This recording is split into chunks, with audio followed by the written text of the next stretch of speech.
we see on TV, how he's portrayed? You probably don't want to hear it, but he's a son of Russia in the sense that he has Russian interests are foremost in his mind, as would any leader in any country, whether it's the Philippines or Taiwan or this or that.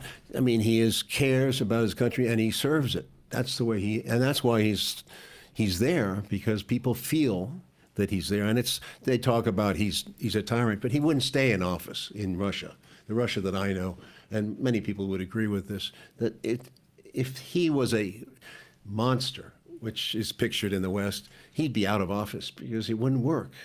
They have this indirect democracy, so to speak. The people are not happy, things are bad, the guy is out. And that's what happened to a few leaders. So on that point, I went at it without preconceptions, like we talked about earlier. I'd heard all the stories, and of course I spoke to people who told me other things. Among them was Stephen Cohn, who I became very friendly with. Cohn was I think, the leading Sovietologist in our country. He studied Russia. He gave me point by point all the descriptions of these murders and who possibly did them. But it would be ridiculous for Putin to have done them, because the motive would have come right back on him. He would have been. It's beyond. The narrative is so poorly constructed against him by the CIA. And it's been a narrative there for, 20 years now? 20 years of lying and blaming everything on Russia. You have to be a little bit more fair-minded. You have to be open to say that, is it possible that Russia has done all this and we're the good guys? It's like a good versus bad scenario. It feels like a John Wayne movie. It's not. We're not John Wayne. We have been trying to destabilize Russia since 1917, actually, when we sent an army there in 1918-19 with the 16 other armies to take apart the revolution. This great Democrat, Woodrow Wilson, sent the army. Then again, we didn't recognize Russia till Roosevelt recognized Russia in 1933. Roosevelt is the one who tried, and he reached out to Stalin, and he met with him. He met with him and he liked him. And he said, Uncle Joe. They had fun together. They laughed. They met in Iran. They got along. And Roosevelt had a plan, if he'd lived after April of 45, to bring Russia into this grand alliance that he wanted. He saw UN grand alliance. It was a very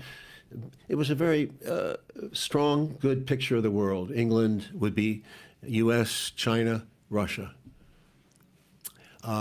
It was a tragedy. He died in April because Truman came in and he reversed it was like Johnson after Kennedy. He reversed the policy with the Russia right away. Right away. They had a horrible meeting. Stalin felt that this was the opening was over. And of course, Stalin is not. I'm not saying he was a tyrant. That was a tyrant, and he was a murderer, and he killed people. But that doesn't change the effort that Russia made in World War II and the sacrifice they made and how they helped us too.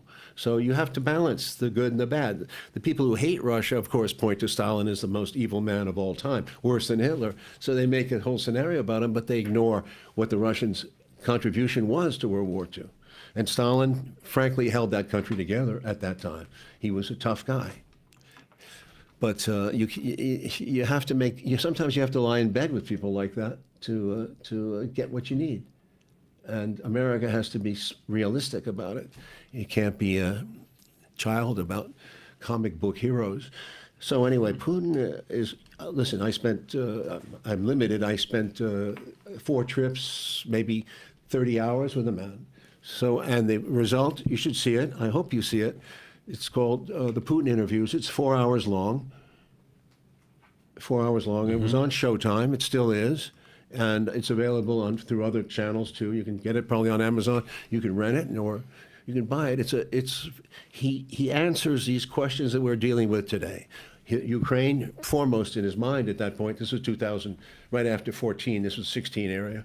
And he tells me the whole story from his point of view, even down to who's firing who. Who are the people who are firing shots at Maidan?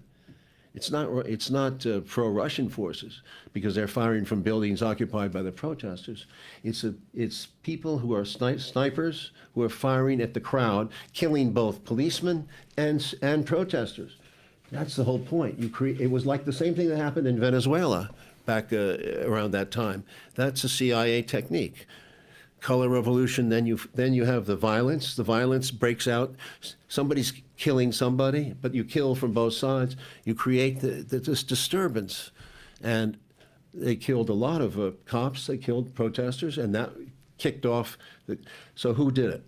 Who was firing from those buildings? There were lots of stories about the neo-Nazi gangs that were coming into Kiev from the west of Ukraine. It's most likely them. I mean, it probably was them. It may have been some foreign mercenaries too. So there was all that violence is what creates that mood for change. So they throw the president out illegally. They don't have an election. We install this guy. The one The other that, Victor. Whoever he was, Victoria Nuland is there Yeah. from the State Department. She's the leader of the neocon faction, and the American ambassador. It's all we got the recordings. They're talking about getting rid, and she even says "fuck the EU" because the EU wants to do it more legally. You know. Frankly, France and Switzerland were playing a role here, and Germany were playing a very important role in trying to make this a transition that was democratic. Didn't, because they were going to have an earlier election. Didn't happen because of the violence. The Nazis have much more power in Ukraine than you think. The United States denies it because they say Zelensky's a Jew, and that's their motivation for saying, well, how can they be neo-Nazi? That's nonsense. Neo-Nazis were there way before Zelensky, and Zelensky had no power. In fact, when he became president, he had to make a deal with them. He had to make a deal with them because they're tough people. They are telling the president what to do. You cannot change the Ukraine policies. You have the United States telling you what to do, and you have the neo-Nazis telling you what to do. And it's disgusting that the United States condones, it doesn't mention them, doesn't talk about them, but basically condones what the neo-Nazis are doing in Ukraine. That's what's sick, really sick. So when you talk about all that, Putin is talking about that. He talks about Ukraine, and he talks a lot about NATO. This was back then. He saw it. For him, it's you're putting my back against the wall. You're pushing me. You're strangling me. We're surrounding them. We made the Baltics very aggressive towards them. Sweden, Finland, Poland has been. We put anti-ballistic missiles in Poland. That's horrible. And Romania. And these missiles can be adapted to an offensive weaponry, and in 5 minutes could be in Moscow. You see, from their point of view, they feel the squeeze. You put his back up against the wall, what are you doing?